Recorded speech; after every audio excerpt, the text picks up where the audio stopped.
ထေယုံချမ်းစီယုံနာမှာမောင်လာမောင်သိန်းကိုကြည့်လိုက်ပါအိတ်ကထဲမှာတော့လေပဲရှိတယ်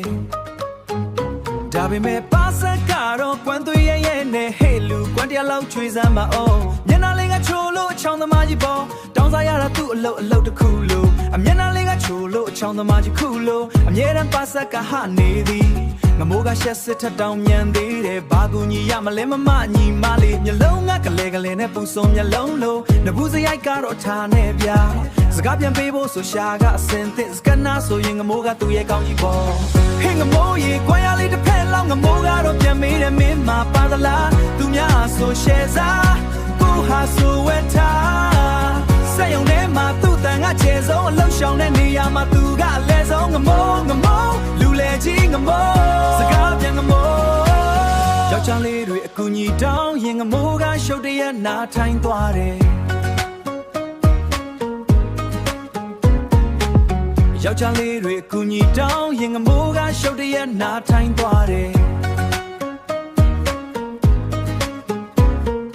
ခြေထောက်ကလည်းအနောက်ကိုတစ်ပြေးစုပ်ဖုံလုံးကြဘိုက်ကရှင်နေလို့ရက်တယ်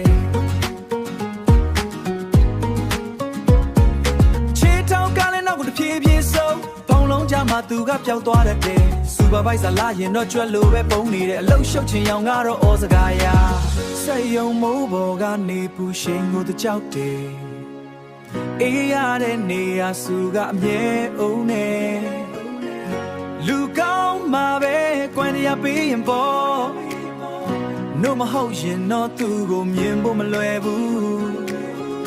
အိတ်ထဲမှာတပြားမှမရှိပေမဲ့အချောင်ရိုက်ဖို့ကတော့တခဲပြေပဲအမြဲတမ်းစင်တဲ့ဟင်းငမိုးရေကွမ်းရလေးတစ်ဖက်လောက်ငမိုးကတော့ပြန်မေးတယ်မင်းမပါသလားသူများဆိုရှယ်စားကိုဟာဆိုဝက်ထားစက်ရုံထဲမှာသူ့တန်ကခြေဆုံးအလုံးရှောင်တဲ့နေရာမှာသူကအလဲဆုံးငမိုးလူလေကြီးငမိုးစကားပြန်ငမိုးစက်ရုံစင်းချိန်ကောင်းလောင်းတဲ့မြေပြီးငမိုးကတော့ကွမ်းရဆိုင်ရှိမှနံပါတ်1ဘသူစီကကွမ်းတရားချောင်းသမားငမိုးလာမောင်သိန်းဆိုတာဒီလိုကောင်းပါပဲ